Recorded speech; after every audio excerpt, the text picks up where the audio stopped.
Well, good evening, everyone.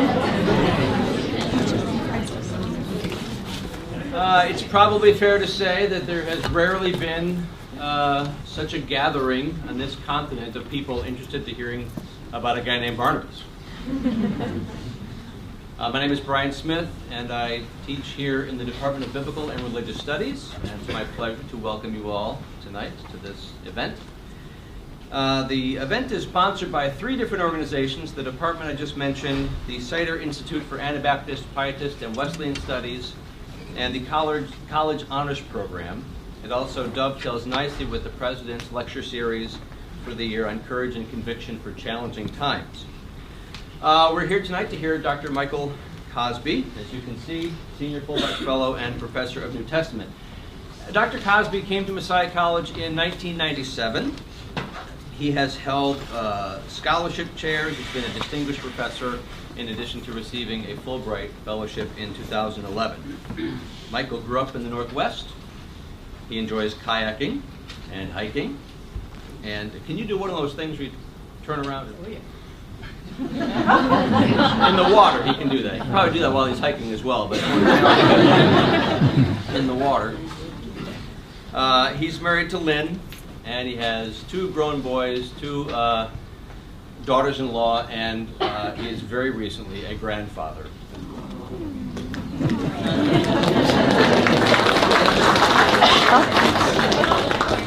Now you don't have to worry about clapping at the end of the program. Michael is a well-published author. He has written a book which many students might be familiar with, Interpreting Biblical Literature, Introduction to Biblical Studies. He's also written Portraits of Jesus, an inductive approach to the Gospels. And he has also written a book called Apostle on the Edge, an inductive approach to Paul. Lesser known is his book called Rhetorical Composition and Function of Hebrews 11 in Light of Example Lists in Antiquity, which sounds like a dissertation. What doesn't sound like a dissertation is his first book called Sex in the Bible. I don't know if that'll work its way into the program tonight. We'll have to wait and see. Following Dr. Cosby's lecture, we'll have some time for question and answers here, and then after that's all over, we're all invited across the hall in Howe Atrium for some refreshments and continued conversation. So thank you all for coming out. It's my pleasure to introduce Michael Cosby.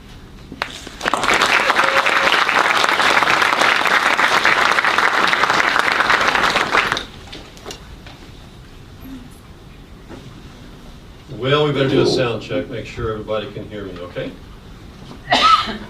I grew absolutely fascinated with Barnabas when I was working on my book, Apostle on the Edge. It became increasingly clear to me that he was one of the most significant leaders in the early church, and yet hardly anything is written about him. This Levite was highly respected. Mostly he's remembered for his benevolence. So if your pastor is wanting to pave a parking lot, this is the sermon that you'll hear right here. What we don't often hear is that Barnabas was not Paul's understudy or his buddy or whatever, but actually Barnabas was the senior member of this group. He went to Tarsus to look for Saul, and he brought him back to Antioch, where he was tasked to pastor this first mixed-race church, where, as a matter of fact, the title Christian was first used in reference to the followers of Jesus. In this text from Acts 13, you notice the sequence. It's Barnabas and Saul. Barnabas and Saul. It's not Saul and Barnabas, okay? That comes later, but initially, Barnabas is the guy in charge. He is Paul's mentor. Pay attention to Acts 13, 1 and 2. It's going to be important later in the talk. This is kind of like a cold case murder mystery thing. I tell you that the research that I've done on this, and thankfully have been able to recruit Joseph Huffman to help me on it. He's been invaluable toward the end in digging into things. But you notice it says, the Holy Spirit said, set apart for me Barnabas and Saul for the work. Later on, Christian writers are going to use this extensively in arguing for Trinitarian theology. Holy Spirit didn't ask God the Father, just did it. Okay? So that would be a key text. In 47, Barnabas and Saul leave their church at Antioch, and wouldn't you know, this silly thing is not, there we go. They're here in Antioch in this first ethnically diverse church, and they come over to Cyprus first. Now the reason seems to be pretty clear. Barnabas was a Cypriot. He's the major leader in the group. This is home turf for him, so why not? They work their way across the island to Paphos, and there they meet a fellow who's a Roman leader of the island. There's a miracle involved where Paul does some pretty impressive stuff. The guy becomes a Christian. Pardon my use of technical terms like stuff. They go from Paphos on up to Perga and into Pamphylia. The interesting thing is that there's a young man with them called John Mark. We think he wrote the Gospel of Mark later on. At this point, he's an abysmal failure. He goes with them up to... I hope this doesn't continue like this, or I'm going to be so irritated. Yep, it is.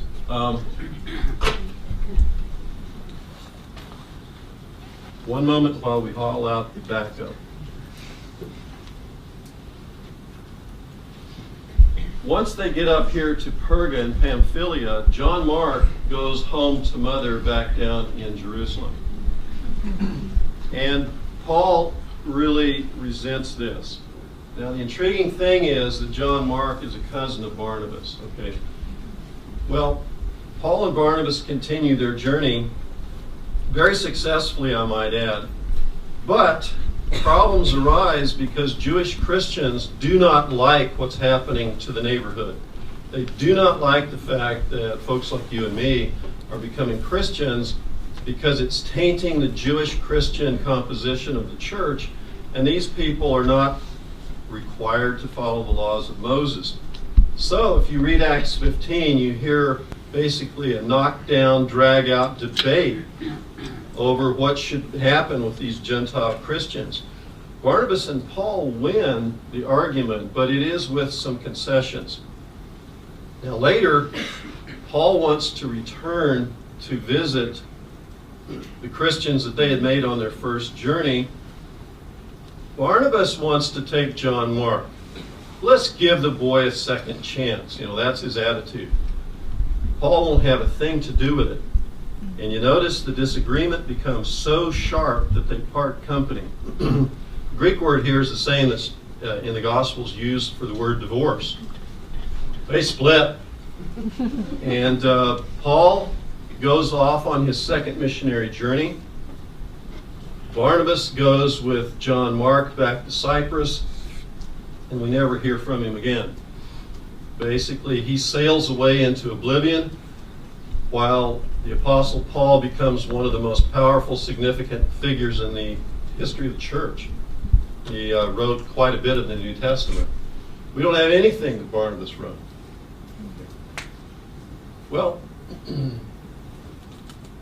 Paul mentions Barnabas twice in his letters. He mentions in 1 Corinthians that he's a single Christian missionary.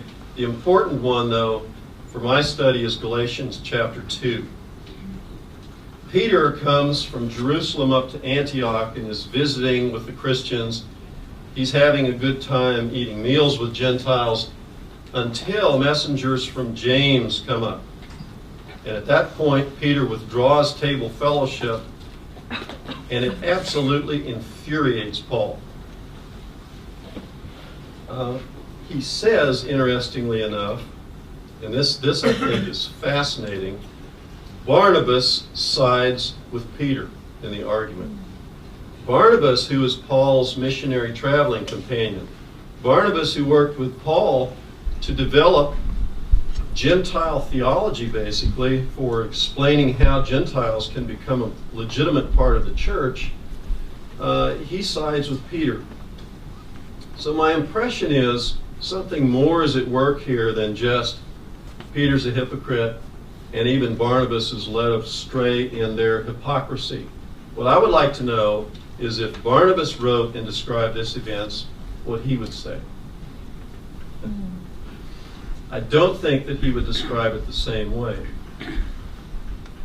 I believe that Barnabas would say, you know, Peter has a point. So here's what seemingly is going on. Peter has no problem with having lunch with Gentiles. He might sort of balk at, barbecue pork, but he doesn't mind eating with Gentiles. They love pork, by the way. The Greeks and Romans both believed that pork was a great sacrificial animal for Zeus. Zeus loved pork. Jews, not so much, But basically, Joseph Barnabas was willing to listen to Peter, and here's what I think is going on. James sends messengers up and says, look, your eating with Gentiles is causing real problems for us. Now, earlier in Galatians 2, Paul makes it clear that Peter and James and John had agreed that Barnabas and Saul were called by God to take the gospel message to the Gentiles. They, Peter, etc., were called to take the gospel to the Jews. So I think what's happening here is that James sends a message and says, look, you're having meals with Gentiles is having a really negative effect on our primary work of evangelizing Jews. And so, Peter withdraws table fellowship. It's his main mission, okay? For Paul, it's all or nothing. It's a matter of principle. He's infuriated. Barnabas, he wants to take a more middle road on this. And he wants to compromise and say, let's listen to both sides. It's always an important thing to do when you have strong arguments for and against something, and, do you just totally dismiss the other viewpoint? Paul was going to say, nah, it's just wrong. Just wrong. And Barnabas was going to say, well, let's kind of figure out how we can work on this. So, I managed to get a Fulbright because Barnabas is a Cypriot. I thought, where else are they going to tell all kinds of stories about Barnabas, more than they would in Cyprus, where he's from? There's hardly anything written on Barnabas other than sermons, about benevolence. I searched the literature and I found exactly one scholarly tome, German, 566 pages, typical German scholarship. The guy beats to death every passage in the New Testament that pertains to Barnabas, but that's all the farther he goes. One scholarly book. How many thousands of books and articles have been written on Paul? And so I wanted to find out, what do the Cypriots believe about him? So Lynn and I went to Cyprus, and we stayed at the Cyprus American Archaeological Research Institute, built in the 1930s by a British doctor for his daughter. Here you can see our digs. Behind us is our very tiny apartment. This was called the Fulbright Suite. But yeah, that's the way we responded when we saw it. It was a small hotel room, with this tiny kitchenette and tiny bathroom and stuff. But you can see we're in good spirits. We were ready to find out all kinds of things because it's a lovely island. Most of the pictures we took of beaches happen to be ones with no people on them because that sort of shows what we're like. Yes, we went snorkeling. Yes, we swam where other people were. But if I'm taking pictures, I'm much more interested in stretches like this up on the Carpathia Peninsula where you don't see a soul. Or this one up on the Akamas Peninsula to the northwest. We did take a boat out and went swimming, snorkeling in what's called the Blue Lagoon. And some of you older folks are thinking, yeah, I saw that movie.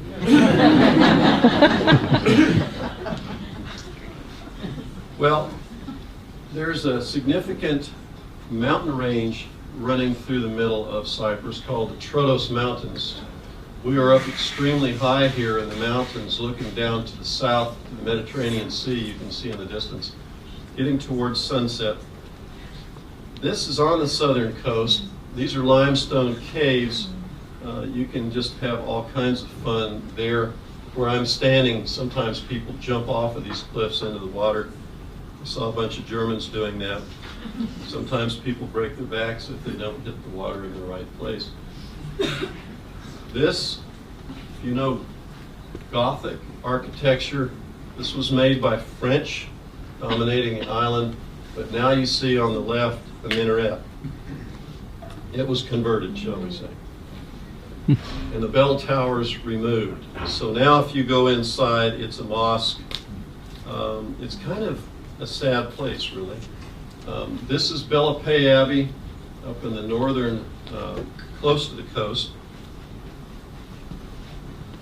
So we got to Cyprus. We landed actually in Larnaca. You have to be very certain that you don't land up here by Nicosia, the capital, because it's Turkish occupied territory and you have to jump through some hoops to get down to where you should be. So basically we land here in Larnaca at the international airport and we took a cab up to Nicosia. It's about a 45-minute trip. The cab driver happened to be from England, recently returned with his family, left Cyprus in 1974 with his parents. He was fairly young at the time because the Turkish troops invaded the entire northern part of the island and took it. All right. So we'll get back to that in a bit. But what I want you to notice is that the northern third of the island, 37% of it, is occupied by some 50,000 Turkish troops. It is heavily militarized. And the Greek Cypriots heavily hate these people. We heard story after story. Our cab driver on the way up to Nicosia, we took another cab soon thereafter, and the guy told us about living over here at a place called Famagusta and having to flee for his life with nothing. Okay. So a little history is in order. I'll go through this really fast so you don't have to worry about it. If I can make it work.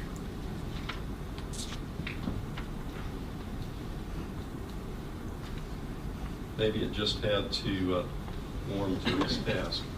Okay, so 47, Barnabas and Paul. You notice in this particular icon, they are represented as the co-founders of the church in Cyprus. They're holding an Orthodox church in their hands. In 325 to 330, Constantine the emperor, maybe the first Christian emperor, he at least moves the church into prominence. You notice that he and his mother are in this icon, and there is the Holy Cross behind them. His mother supposedly brought a piece of the Holy Cross to Cyprus. It's in a monastery called Stavrovouni, Mountain of the Cross. Very, very important in the history of Cyprus, all right? In the 300s, devastating earthquakes. Here's the remain of one of the major cities on the southern coast. Most of the coastal cities were destroyed. Most of the Greeks at this time were pagan. They worshiped all sorts of different deities. And the Christians capitalized on this destruction with a vengeance.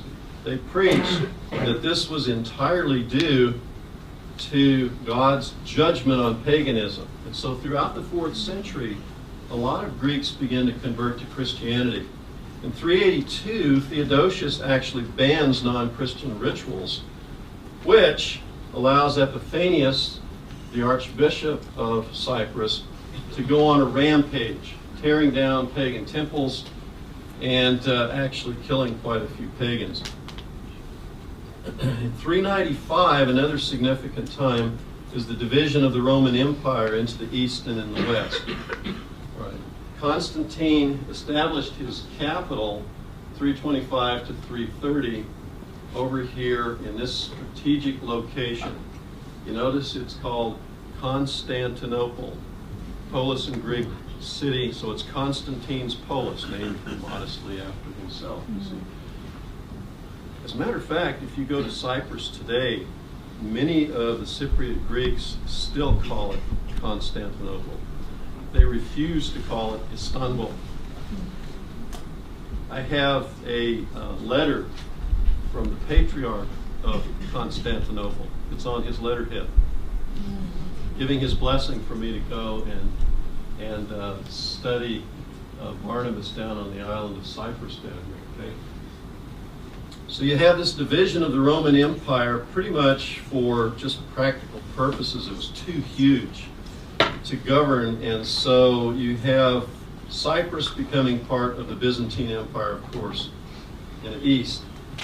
Now for 300 years, beginning in 650, Arabs began to plunder Cyprus. They make multiple raids, sack the coastal cities. A lot of the people actually move inland to try to escape the destruction of this.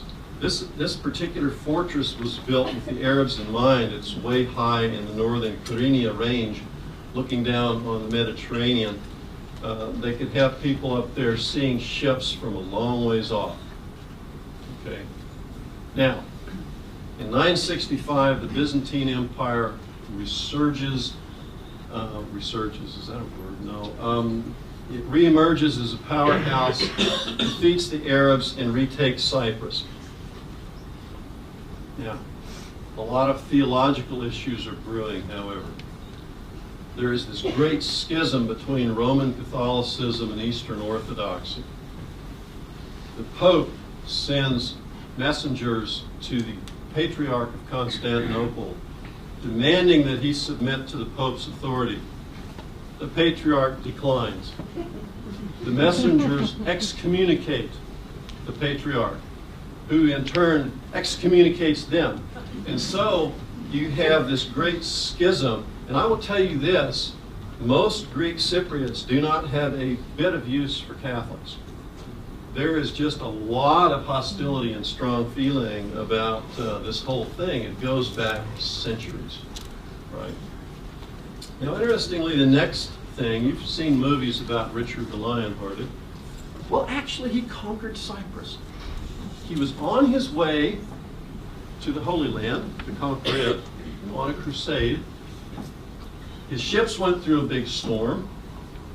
3 of them, well, they got separated. 3 of them ran aground just off the southern coast of Cyprus near a place called Limassol.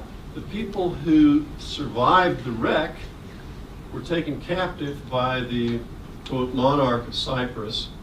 A little while later, Richard the Lionhearted's fiance and sister come into the same port. They're declined in their invitation, their request to get off the ship and to get water. Soon thereafter, Richard the Lionhearted arrives. He is furious when he discovers how his men and his sister and fiance have been treated, and so he proceeds to conquer the island. Use it as a supply base. It is strategically located, really, for going on after the Islamic forces down in Israel. Now, the next thing is that Richard really doesn't want it that badly, and so he sells it to the Knights Templar, who a year later sell it to the French Crusader, Guy de Lusignan, and under the French, that's where you get all that Gothic architecture, it stays their possession for quite a while. Now, complicating things is that on the 4th Crusade, the Crusaders from France and Germany, they are coming down, and guess what? They decide to change. It's complicated. They go up and they sack Constantinople and totally loot it. I mean, the desecration they did was horrendous. And this really weakens the Byzantine Empire, which leaves Cyprus a lot more vulnerable. Okay? Now, in 1489, the Venetians take control of Cyprus. More Roman Catholics, okay? And this particular monastery was built during that time. And for a little bit less than 100 years, they control the place until the Ottoman Turks in 1570 basically come through and conquer the island. It is a bloody mess. This is actually one of the earliest buildings that the Ottomans produced. The Buyuk Khan in Well, we say Nicosia, the Greeks say Lefkosia, the Turks say Lefkosia. So you choose, but it's in Turkish occupied territory. 1878, because of the collapse of the Ottoman Empire, the British take over Cyprus. Okay? World War I happens, etc. Britain finally simply annexes Cyprus as one of its colonies, but Cypriot nationalists began an insurgent war against the British in the 50s. Well, it goes on, and in 1960, Cyprus is granted its independence. This is a 30-foot tall, 12-ton bronze statue of Makarios, the Archbishop, who was elected president in 1960. Thoroughgoing nationalist, he basically took his country over the brink. 63, 64, a lot of nationalist fighting between Greeks and Turks, which in 1974 causes Turkey to invade northern Cyprus. And that basically brings us to the next important event. The TRNC, the Turkish Republic of North Cyprus, unilaterally declares its independence, which is thoroughly condemned, but Cyprus supports Turkey supports it. They're the only country in the world that does. Okay? Only country in the world. Cyprus joins the European Union in 2004, and finally, more significant, 2011, the Cosbys invade. Well.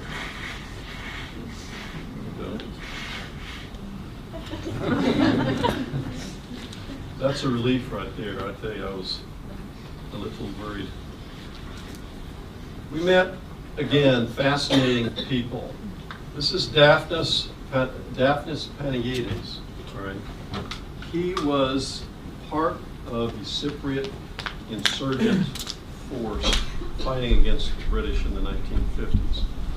He actually, for a time, hid the leader of the Cypriot resistance, a really terrible man by the name of Grievous. You can come up with all kinds of interesting things about his name, but basically he hid Grievous in his basement. They dug out a special place. The British troops once searched this house for 8 hours to try to find Grievous, couldn't.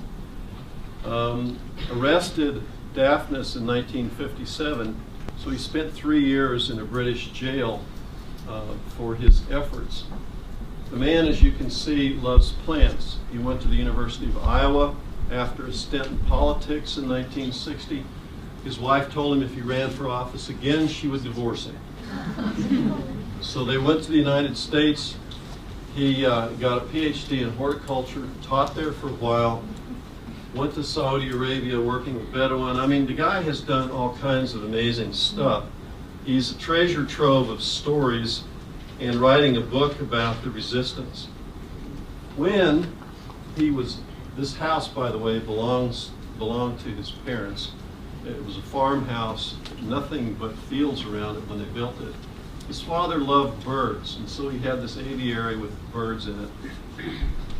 In 1960, when Cyprus gained its independence and Daphnis was allowed to come home, he got off the bus in front of his house. His father opens the aviary and lets the birds go. Yeah, Daphnis really tears up when he tells that story. Yes, so do I. This is a monument indicating how the Cypriots were released finally by the British. You see the two Cypriot soldiers lifting the gate there. And these are all life-size bronze statues where the people are emerging and freedom. But mostly what people are angry about is not the British, it's the Turks. Andreas and Kristalla. Lynn especially spent many hours with them. They had a wonderfully full life in Famagusta until the Turkish army invaded. And basically they fled with nothing but the clothes on their back. Andreas would go swimming in the Mediterranean every morning, very early, 4 or 5 in the morning. He was out in the water when the army invaded. Kristalla didn't know where he was. She had to flee with the children and just hope that he found them. You know, we heard story after story about this. They immigrated finally to Canada, stayed there outside of Toronto a while, sold Cypriot import stuff to the Cypriot community in the area, worked like dogs, sent their sons back when they were in their 20s to immigrate to Cyprus. They did their stint in the military. Then the couple came back and resettled. Kristalla, for 10 years, suffered terribly from depression. She felt like she'd been basically uprooted twice. Once from her home in Famagusta, now from near Toronto. They finally, though, got in touch with Father Gabriel. Cypriots call him Gabriel, and I'll talk about him more in a minute. The point is, we simply heard a lot about destruction. And if you're interested later after the lecture, if you want to see a book that chronicles the devastation that the Turkish folks have brought on all of the churches, etc., turning them into stables, tearing them down, just all the stuff. I've got the book up here if you want to look at it. President Phipps, if you would like to sit down. Sit fine. This is for you. I saved it for you. I'm sure you did. It's trying to be unobtrusive. Well, it's too late now. You saved the seat.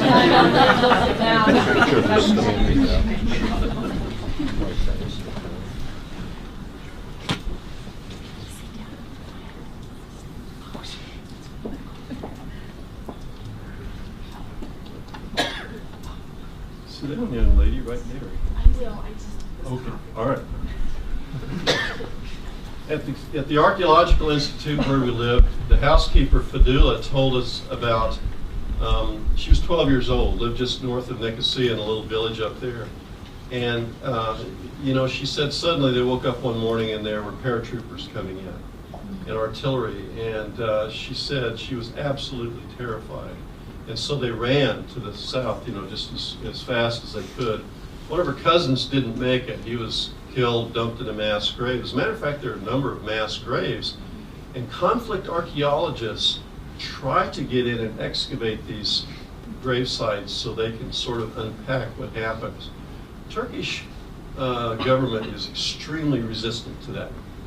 Something like 500 Turks and 1,500 Greek Cypriots are still listed as, quote, missing. But the ones they recovered are quite a bit higher. This is what used to be one of the most thriving monasteries on the island. It's clear in the northeast corner on the Karpas Peninsula, St. Andreas, or Apostle Andreas. You see the way it's just crumbling. After 40 years of neglect, and the Turkish military, the folks will not allow any of the Orthodox to come in and maintain it. I don't think it's going to last very much longer. It looks to me like it's simply going to fall down. Not everybody hates the Turks and wants them all dead. Here's a particular man, Father Neophytos. He is what's called the Metropolitan of the Morphu area. His area of governance actually mostly is in Turkish occupied, and he wants to go up and live where his office actually should be. He's only allowed to visit the church and bring his followers up once a year. But, and actually the officials up there roughed him up pretty badly a couple of times. But he wants the Turkish people to realize that not all Orthodox priests are monsters. Okay. The fact is that the Turkish folks in the north have legitimate reasons for grievances against the national Greeks. I mean, the Cypriot nationalists. There was a time, you see, in '74, the Turkish population was only like 18% of Cyprus. They had legitimate reasons to fear, and there were massacres going on in the south. So the Turkish army, when you talk to the Turkish Cypriots, they will tell you that this was a peace mission. And if you look on the internet, just Google something like Cypriot conflict or something like that, and you will see warring propaganda films. Those bloodthirsty Turks, those bloodthirsty Greeks. I mean, neither side wants to admit that its own ancestors have blood on their hands. It's always the other guy's fault, okay? Now you see where I'm going with Barnabas? Here's a man who wanted to listen to both sides. Ironically, he has become a symbol of Cypriot nationalism. This we did not expect. This is one of the kindest, most benevolent men we have ever met, Father Gabriel. He is the abbot of the monastery of St. Barnabas, which happens to be located in Turkish-occupied territory. He spent years trying to get to the point where he could take his spiritual children up to the monastery to celebrate liturgy. He took us actually into his fold. We became, he told us, his spiritual children while we were there. He was so impressed that a Westerner would come all the way to Cyprus because we're so fascinated with Barnabas that he basically decided that God had called me as his special messenger from the West to go and learn proper reverence for Barnabas and take this message back home. No pressure. He sent the Stiliana here, the little lady to the left, and well, of course Lynn, my wife, is 6 feet tall just about, so maybe she's not quite as small as she might look here, but she's tiny. A little powerhouse in terms of quite the businesswoman. Found faith when she's associated with Father Gabriel. So she took us out there to see the gravesite of Barnabas, the legendary gravesite. Of course, they don't call it legendary, all right? This is a fairly new chapel over the site. If you go down steps, you find the actual crypt, and this is where they think Barnabas is buried. While we were there were some Orthodox women carefully cleaning this with extreme reverence. And who walks down the steps but 5 Islamic males?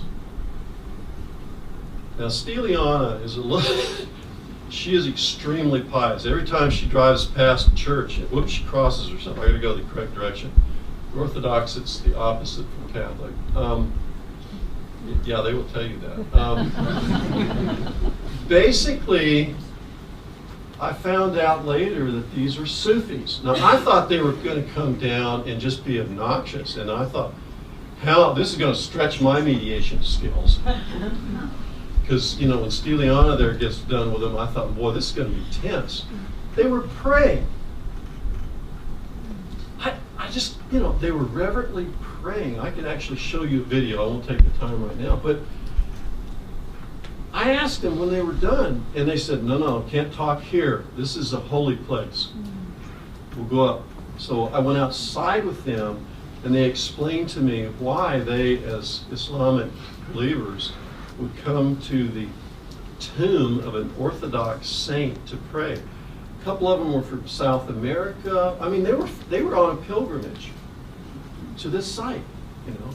And I said, what would happen if other Muslims discover that you're here? Wouldn't they be a little angry with you? Oh, he says they're mad about something all the time. It doesn't matter.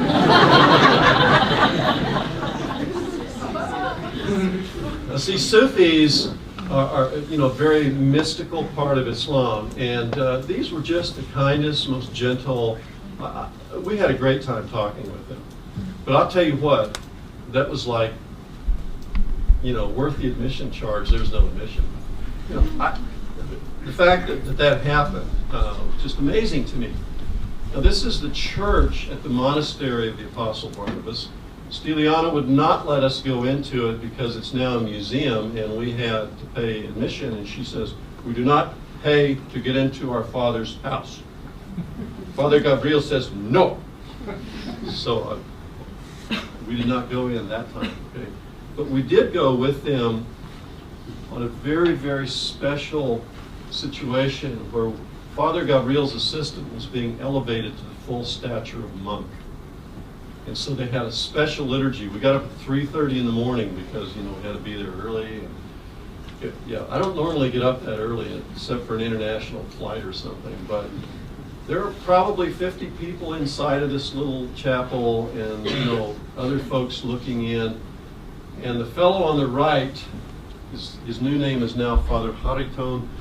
He was the one who has been elevated to monk. On his left, Father Gabriel, listening to one of his followers. Actually, he was from Greece.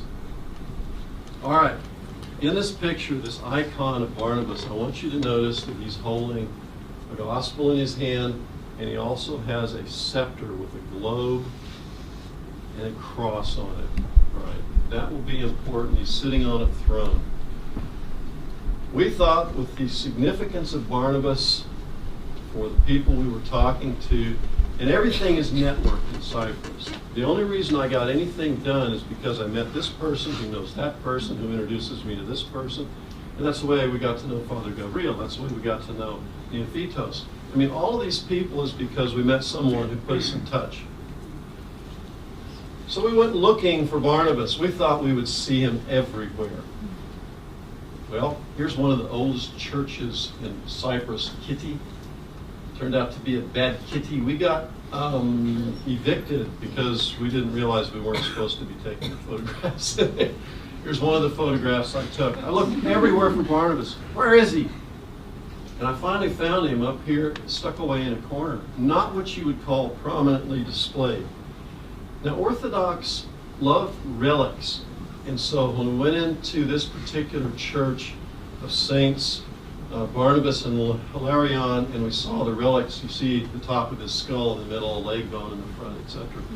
These are holy, holy items, and they receive great reverence. People kiss them. I discovered it was a different Barnabas. I was so disappointed. Anyway, we went to mountain churches, like this very small one up in the Trollos Mountains. The whole inside of this is covered with ancient frescoes. It was locked, of course, so we had to find the fellow who could unlock it for us, who was down the hill a ways. That's a story in itself. I think he's maybe 4'11", and just a wonderful guy. Spoke not a word of English, but he was very proud that we take pictures without flash in this church. Another one, this is the Church of Archangel Michael. All the angels are androgynous, but usually they're warriors in Cyprus. And so he goes basically from floor to ceiling. Barnabas wasn't there. One of the churches in Nicosia, I said, "Where's Barnabas? Barnabas." And, the priest, whatever, just looked around. And I finally found him in a stack of icons just over against the wall. Got this out so I could actually take a picture of it.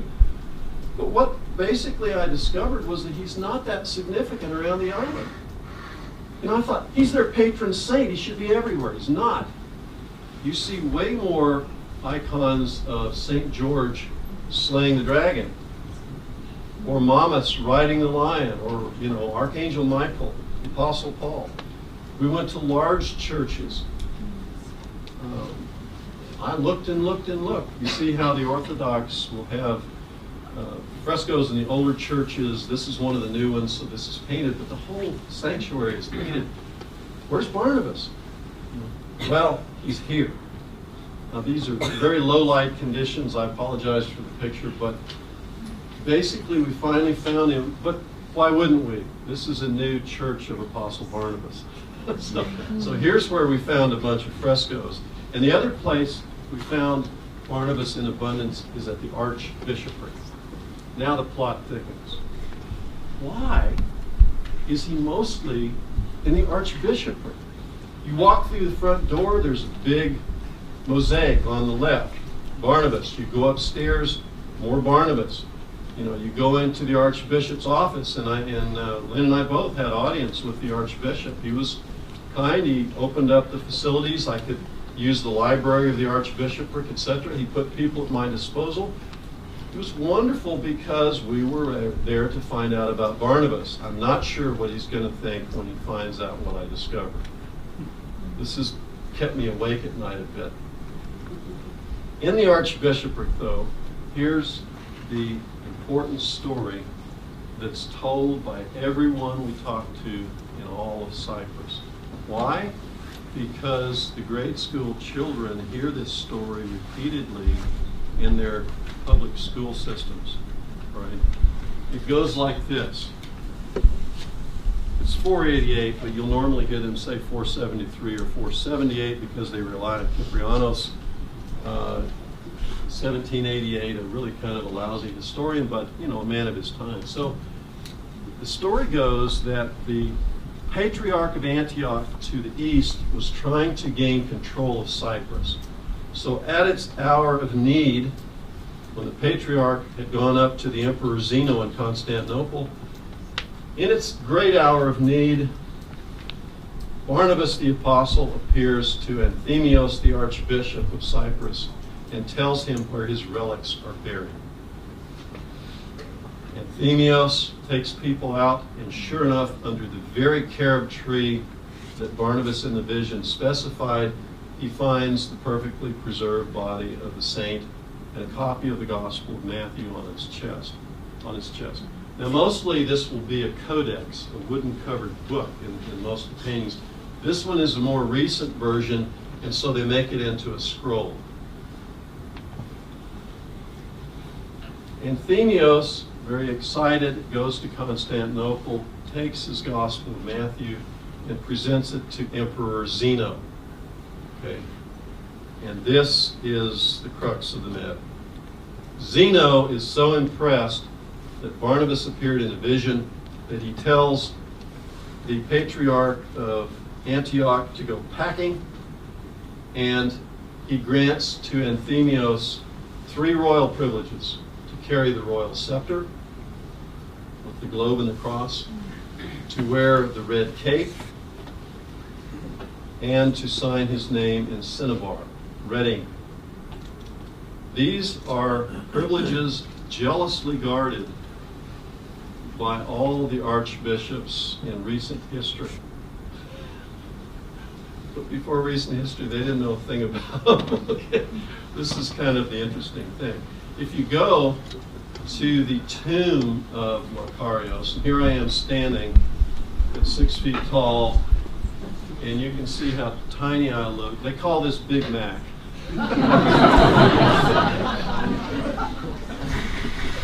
You notice to the right there's a walkway, and you can just barely see the first of a whole series of mosaics of different saints. All the way up the hill, curves back around to the left until you get almost to his tomb. And guess whose mosaic is the last one right before the tomb of Macarius? Barnabas. Interesting. What's with that?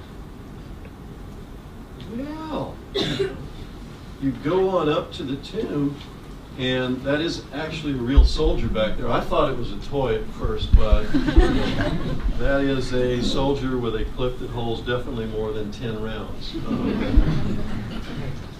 Well, what I began to wonder about was, when did this story about the royal privileges come into being? Because obviously the Archbishop of Cyprus jealously guards this. They teach it to their children. So I started looking through things. There is an early text, somewhere between 70 and 135, called the Epistle of Barnabas, as anti-Semitic a text as you can read. The idea that Barnabas, a Jew, would write this is just incredible. But somehow it gets attributed to him. And a lot of the early Christian writers who mention Barnabas are talking about this text, which he didn't write. Well, in the 3rd century, you have something called Pseudo-Clement. Clement of Rome did not write this, but it's later attributed to him. Again, it's a novel. It's a fanciful sort of thing, but it tells some things about Barnabas. It says that Barnabas was in Rome preaching the gospel of Jesus while Jesus is still alive. which is kind of a little historically incredible. But guess what you hear every week in the liturgy in Cyprus about Barnabas? He is the founder of the church in Rome, which is kind of interesting because you think, wasn't that Peter? Well, as it goes on, also this text claims that Barnabas, when Jesus sends out 70 disciples ahead of him to do things, Barnabas, he says, was the chief of that group. Well, that is jealously guarded in Cyprus today as well. Eusebius, in 325, mentions Barnabas. It says, some people claim he was one of the 70. We don't know. He never even mentions the whole thing about being head. You look at all the major figures who mention Barnabas in this time period, mostly what they do is mention him as part of a Trinitarian argument. They really don't seem to be interested in him at all. Mostly who they're interested in, if they're Cypriots, is this guy, Athanasius. And he is the heresy headhunter. He is the one who goes after the pagans with a vengeance.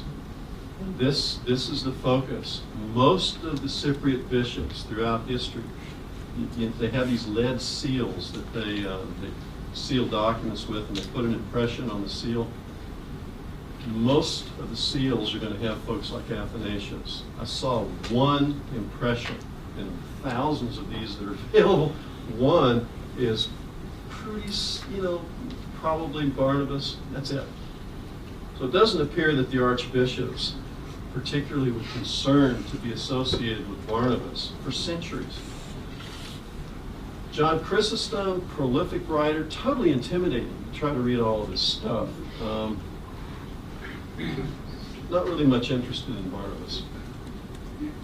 Here's where it gets interesting, Anthemios and Zeno, 488. About that time, there appears this text called the Acts of Barnabas. It's obviously a forgery written in the 5th century. Okay. Painfully obvious. It addresses the situation among the Cypriots at that time. It basically says that the whole split between Paul and Barnabas was Paul's fault, and John Mark was totally blameless in the whole thing. Interesting. The text that's much more important is this one called Laudatio Barnabae Apostoli, and if you want to read the full Greek text, it's in this book about Barnabas that Father Gabriel gave to me, actually, and never been translated before. So guess who had the chore of translating this text for months? Tough going. I mean, this guy is a monk at the monastery of the Apostle Barnabas. Around 550, he writes what's called a hagiography. He pulls out all the stops in telling about what a marvelous man Barnabas was. I mean, invents a lot of stuff whole cloth. But guess what? In all of his glorifying Barnabas, he never once mentions anything about royal privileges. And if there would ever be a place that would mention them, if they existed, it would be right there. Trust me, I translated the whole thing. I'll publish it, but it just, the privileges are not there. So, the icons that represent Barnabas in all of his glory basically seem to be a much more recent sort of thing. Interestingly, in Greek texts, the very first mention of royal privileges is by the Archimandrite Cyprianus in 1788, writing in Venice. Is that intriguing? 1788. Now, the plot thickens. The earliest mention we have is this was a man by the name of Florio Bustrom. Did I pronounce that correctly, Joseph? Mm-hmm. Joseph is working, Dr. Huffman, distinguished professor of history, is working on translating these texts for me. He's done all sorts of sleuthing work. And here's the first mention of royal privileges in 1570. Well, it's actually a little bit before 1570. But you notice he talks about an imperial scepter with an orb on the top. The word is actually apple, but I guess they knew what it symbolized here. There's no mention of signing in red ink or whatever. The first icon that shows as a picture the royal privileges is dated 1673, down in the bottom right. The date is there on it. And if you look real carefully, you can see that Barnabas is sitting on his royal throne. He has his bishop's homophorion, this thing that comes around his neck with the crosses on it. You notice he's wearing a red cape. And Cyprus, a map of Cyprus, is underneath his feet. Extremely symbolic. In the top left, you have an angel, which is probably not visible what's going on because of the projection size here. But he's offering him a quill and red ink. And on the right, you have another angel offering him a royal scepter. So here, for the first time in 1673, we have all three royal privileges coming together. Now,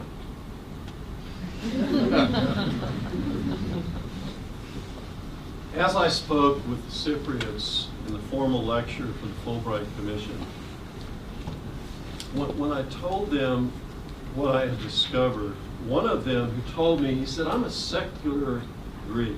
I don't really go to liturgy. I don't really care about religion. But I have to tell you that I've always just known that I could trust Barnabas. And when you explained what you discovered, it was like someone kicked me in the stomach. Now you can imagine how it's going to impact Father Gabriel. He's 91 now, so I don't know. I've written to try to check on him, but no one responds. Cypriots are terrible at answering an email, but I don't know how they're going to handle it. But here's the way I handle it. Barnabas, as far as I can tell from the New Testament, was a master of compromise solutions. If there is a place in the world today that needs a compromise solution, it's Cyprus. Why not? Why not return to the New Testament picture of Barnabas as a peacemaker, as one who tries to listen to both sides and figure out ways to come together, instead of recreating him into what he is today, a warrior saint. Father Gabriel, this blessed old man, prays to Barnabas daily to kick the Turks off the island. Another archimandrite he published in this book I showed you a while ago, he says very clearly that Barnabas is our example of how we fight for God and country, and it is our duty. Okay. So my question is, what would Barnabas do? Thank you.